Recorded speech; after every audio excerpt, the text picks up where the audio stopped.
आज की क्लास में हम देखेंगे कि रसशास्त्री द्रव्यों का वर्गीकरण किस आधार पर किया गया है। जैसे मैंने रसशास्त्र के परिचय के समय बताया था कि रसशास्त्र में पारद के अतिरिक्त अन्य द्रव्य आते हैं और इन द्रव्यों को अलग अलग वर्गों में रखा गया है। तो इनको अलग अलग वर्गों में रखने का क्या आधार है या किस आधार पर इनको रखा जाता है, इसका अध्ययन हम आज की क्लास में करेंगे और देखेंगे कि कौन से वर्ग में कौन से द्रव्य आते हैं। तो वर्गीकरण का जो आधार है, मुख्य रूप से तीन आधार पर हम द्रव्यों को अलग अलग वर्गों में रखते हैं। पहला, पारद पर क्रियाशीलता के आधार पर, दूसरा सार तत्व के उपस्थित होने के आधार पर और तीसरा रोगनाशक शक्ति के आधार पर।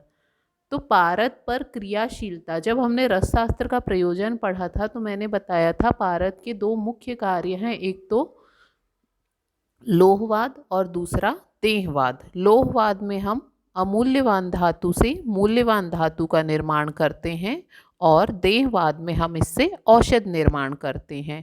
तो पारद से स्वर्ण रजत निर्माण के लिए या फिर औषध निर्माण के लिए इस क्रियाओं में जो पारद का सहयोग करते हैं, जो इस क्रिया में मुख्य रूप से भाग लेते हैं, उन्हें उच्च वर्ग में रखा जाता है और जो द्रव्य पारद की इन क्रियाओं में अल्प मात्रा में सहयोग करते हैं उन्हें निम्न वर्ग में रखा जाता है। पारद में विशिष्ट शक्ति उत्पन्न करने के लिए जो संस्कार किए जाते हैं उनमें जिन द्रव्यों का प्रयोग होता है वो उच्च वर्ग में आते हैं और जो उसमें कम उपयोग होते हैं वो निम्न वर्ग में आते हैं। दूसरा आधार मैंने बताया सार तत्व के उपस्थित होने के कारण। तो सार तत्व का मतलब होता है किसी भी ड्रग के अंदर में जो मुख्य भाग पाया जाता है। जैसे कॉपर सल्फेट, अगर हम उसको देखें तो कॉपर सल्फेट में मुख्य धातु क्या है, कॉपर पाई जाएगी। अगर हम उसको गर्म करेंगे तो सल्फेट भी उड़ जाएगा और H2O भी उड़ जाएगा, लेकिन कॉपर उसमें शेष रहेगा। तो शस्यक का जो सार है वो क्या है, कॉपर है। तो जितने भी खनिज होते हैं उनमें किसी न किसी धातु या अधातु का अंश मुख्य रूप से विद्यमान होता है, जिसको हम सत्वपातन के द्वारा प्राप्त कर सकते हैं। जो जिन द्रव्यों में सार या सत्व पाया जाता है उन्हें उच्च वर्ग में रखा जाता है और जिन द्रव्यों में सार या सत्व नहीं पाया जाता है उन्हें निम्न वर्ग में रखा जाता है। तीसरा जो आधार है वो है रोगनाशक शक्ति के आधार पर। तो रोगनाशक शक्ति के आधार को हम कह सकते हैं कि जिन औषध द्रव्यों का प्रयोग बहुत अधिक रोगों में किया जाता है उसे उच्च वर्ग में रखा जाता है। जो द्रव्य स्वतंत्र रूप से यानी individually as a medicine use होते हैं और बहुत सारे रोगों को दूर करते हैं वो उच्च वर्ग में आते हैं। और जो द्रव्य किसी और द्रव्य के साथ मिलकर के किसी रोग का शमन करते हैं या एक ही या दो रोगों का शमन करते हैं उन्हें निम्न वर्ग में रखा जाता है। तो इस तरह से ये जो तीन आधार है इस पे हम कह सकते हैं कि ये तीनों गुण जिनमें पाए जाते हैं उन्हें उच्च वर्ग में रखा गया है, जैसे महारस वर्ग। और इन तीनों में से कोई एक भी क्राइटेरिया अगर किसी में पाया जाता है तो उसे निम्न वर्ग में रखा जाता है, जैसे सुधा, सिक्ता, लवण, क्षार वर्ग, विष वर्ग। तो इन्हें निम्न वर्ग में रखा गया है। जबकि महारस में ये जो तीनों गुण हैं ये तीनों पाए जाते हैं, वो पारद के साथ किसी भी काम में एक्टिवली पार्टिसिपेट करते हैं। इनमें सार या सत्व भी पाया जाता है और ये सारे जो हैं रसायन का काम करते हैं। रसायन से तात्पर्य है तीनों दोषों का समन करके बहुत सारे रोगों में कार्य करते हैं। इसके बाद हम देखेंगे कि रसशास्त्र में कौन कौन से वर्ग पाए जाते हैं। रसशास्त्र का जो खंड ब है उसमें हम इन्हीं औषधियों का अध्ययन करते हैं। तो महारस वर्ग, उपरस वर्ग, साधारण रस वर्ग, धातु वर्ग, उपधातु वर्ग, रत्न वर्ग, उपरत्न वर्ग, सुधा वर्ग, सिक्ता वर्ग, विष वर्ग, उपविष वर्ग, क्षार वर्ग और लवण वर्ग। ये 13 वर्ग जो है रसशास्त्र में पाए जाते हैं। इन 13 वर्ग में अलग अलग औषधियाँ आती हैं जिनका अध्ययन हम रसशास्त्र में करते हैं और इन्हीं के द्वारा हम औषध का निर्माण करते हैं। तो आगे हम इन्हीं वर्ग और इनमें आने वाले द्रव्यों को देखेंगे। तो सबसे पहले महारस वर्ग। अभ्र वैक्रांत माक्षिक विमल आद्रिशस्यकम चपलो रसकश्च इति ज्ञात्वष्टो संग्रहेद रसान। जैसे मैंने बताया था कि यहाँ हम जो रेफरेंस लेंगे वो चरक संहिता या शुश्रुत संहिता ना होके रस शास्त्र के ऊपर जो ग्रंथ लिखे गए हैं उनसे लिए जाएंगे। जैसे यहाँ हम रसरत्न समुच्चय से ले रहे हैं। तो ये जो श्लोक है, श्लोक याद करने के लिए यहाँ पर ज़रूरी क्यों है, ईज़िली हमको जितने भी वर्ग होते हैं उनमें कौन से ड्रग आते हैं ये याद हो जाता है। और इवन हम इन ड्रग का जब नाम लेते हैं तो एक सीक्वेंस से लेते हैं। अगर तुम अभ्रक के बाद माक्षिक का नाम लोगे, माक्षिक के बाद आद्रिज का नाम लोगे, तो तुम अगर वाइवा में आंसर भी कर रहे हो तो एक्सटर्नल को वो पसंद नहीं आएगा। तो हमें श्लोक याद करने से एक सीक्वेंस से इनका नाम याद हो जाता है और 2 लाइन के श्लोक से हमें 8 नाम याद हो जाते हैं। तो अभ्र, वैक्रांत, माक्षिक, विमल, आद्रिज, शस्यक, चपल, रसक। ज्ञात्व अष्टो संग्रहेद रसान, ये 8 जहाँ एक जगह पर हो जाए तो उसे रस या महारस वर्ग कहा जाता है। अभ्र से तात्पर्य अभ्रक, वैक्रांत, माक्षिक, विमल, आद्रिज कहा जाता है शिलाजीत को, शस्यक, चपल और रसक। ये 8 महारस वर्ग के ड्रग हैं। अभी हम सिर्फ इनका नाम पढ़ेंगे और जब इनका हम डिटेल स्टडी करेंगे तब इनके बारे में और जानेंगे। महारस के बाद आता है उपरस वर्ग, इसका भी रसरत्न समुच्चय का श्लोक है। गंधाश्म, गैरी, काशिश, कांक्षी, ताल, शिला, अंजनम, कंकुष्ठम च इति उपरसश्च अष्टो पारद कर्मणि। गंधक, गैरिक, काशिश, कांक्षी अर्थात फिटकिरी, ताल मतलब हरताल, शिला मतलब मनःशिला, अंजन, कंकुष्ठ, ये जो 8 हैं ये उपरस हैं जो पारद के कर्म में सहयोग करते हैं, इसीलिए इन्हें उपरस वर्ग में रखा गया है। इसका भी आप श्लोक याद कर लें तो ये सीक्वेंस से हमको इनके नाम याद हो जाते हैं। इसके बाद आता है साधारण रस वर्ग। जैसे जैसे हम वर्ग में नीचे जाते जाते हैं वो जो 3 आधार होते हैं वो कम होते जाते हैं। जैसे महारस में वो तीनों आधार पाए जाते हैं, उपरस में कोई 2, साधारण रस में 2 या 1। ठीक है, इसीलिए इसी आधार पर इनका सीक्वेंस बनाया गया है। तो साधारण रस में भी 8 ड्रग आते हैं और इसका श्लोक भी रसरत्न समुच्चय से लिया गया है। कंपिलश्च अपरो गौरी पाषाणो नवसारकः कपर्दो वह्निजारश्च गिरिसिन्दूरहिङ्गुलो मृद्दार शिंगम इत्यष्टो साधारण रस स्मृता। कंपिल्लक, गौरी पाषाण, नौसादर, कपर्द यानी वराटिका या कौड़ी, वह्निजार या अग्निजार, गिरि सिंदूर, हिंगुल और मृद्दार श्रृंग, ये 8 द्रव्य हैं जो साधारण रस में आते हैं। इसमें से कुछ खनिज द्रव्य हैं और कुछ प्राणिज द्रव्य हैं। साधारण रस के बाद आता है धातु वर्ग। धातु वर्ग आप सभी जान रहे होंगे, वैसे नॉर्मली धातु स्वर्ण, रजत, ताम्र, लोह, नागवंग, नागवंग मतलब लेड और टिन, ये 6 धातुएं सभी जान रहे हैं। उसके बाद कांसा और पीतल। नॉर्मली होते ये 8 ही धातुएं हैं, लेकिन यहाँ पर जो हम सारंगधर संहिता के श्लोक के अनुसार धातु वर्ग अगर हम याद करते हैं तो हमें ये याद करने से इन धातुओं का ग्रहों के साथ संबंध भी याद हो जाता है। इसीलिए हम सारंगधर संहिता के रेफरेंस से धातु वर्ग याद करते हैं। ताम्र, तार, आर, नागश्च, हेम, वंगो च तीक्ष्णकम, काश्यकम, कांत, लोहम च धात्वो नव्ये स्मृता सूर्यादि नाम ग्रहणाम कथिता नाम भी क्रमात्। ताम्र, तांबा, तार, चांदी, आर, पीतल, नाग, लेड, हेम, स्वर्ण, वंग, टिन, तीक्ष्ण लोह, कांस्य यानी कांसा, कांत लोह, ये जो 9 बताए गए हैं ये 9 धातु वर्ग के अंतर्गत आने वाले 9 धातु हैं। यहाँ पर इन्होंने लोहे को 2 प्रकार का बता दिया है, तीक्ष्ण लोह और कांत लोह। जब लोह पढ़ेंगे तो इसको डिटेल में देखेंगे। तो ये जो सीक्वेंस है ये याद करने का हमको क्या फ़ायदा है कि इसी सीक्वेंस पे अगर आप धातुओं का नाम याद करते हैं, इसी सीक्वेंस पे अगर आप धातुओं का नाम याद करते हैं तो आप लोगों को इसका ग्रह के साथ संबंध भी याद हो जाता है। अगर इसी सीक्वेंस में जैसे ताम्र है, तार है, आर है, यही जो सीक्वेंस है इसी के अनुसार आप इजीली धातुओं और ग्रह का संबंध याद कर सकते हैं। इसीलिए हम यहाँ पर सारंगधर संहिता का रेफरेंस लेते हैं। उसके बाद आता है उपधातु वर्ग।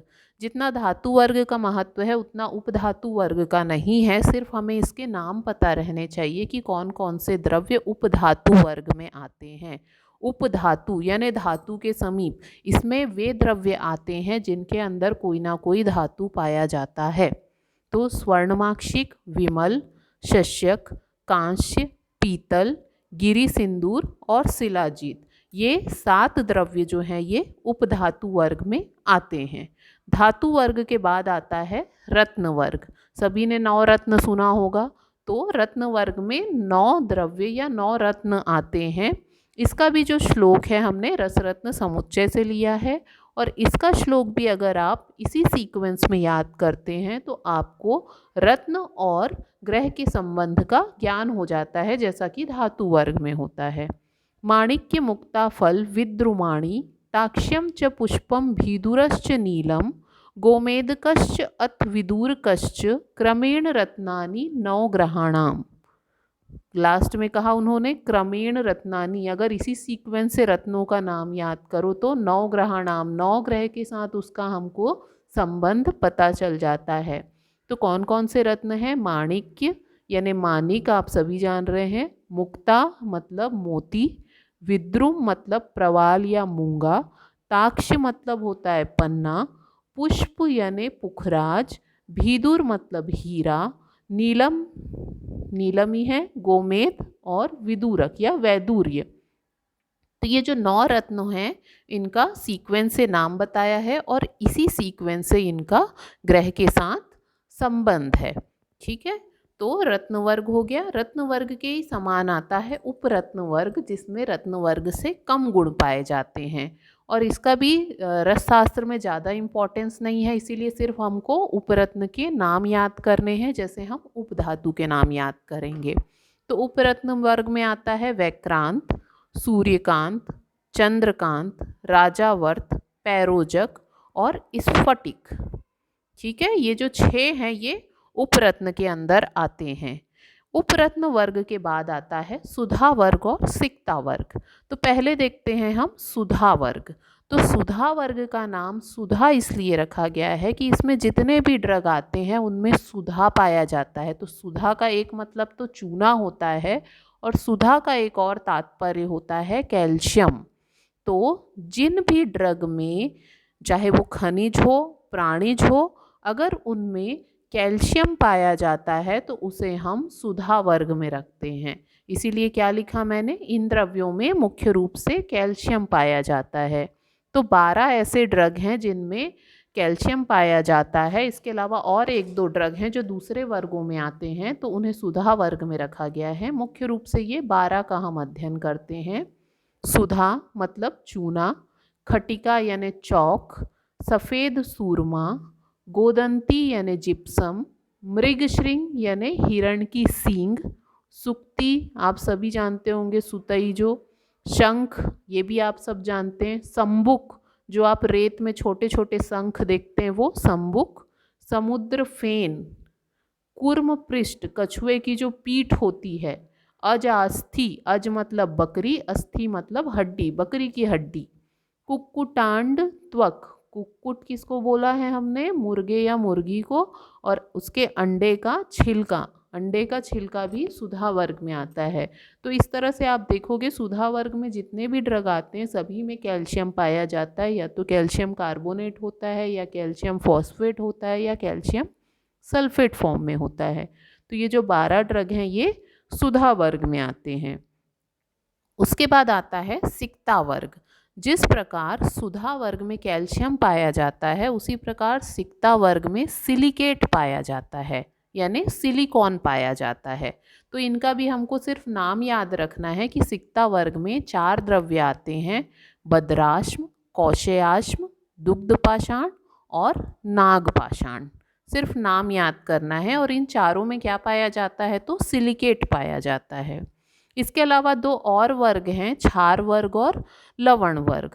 तो क्षार वर्ग में 3 द्रव्य आते हैं, यव क्षार, सज्जी क्षार, टंकण।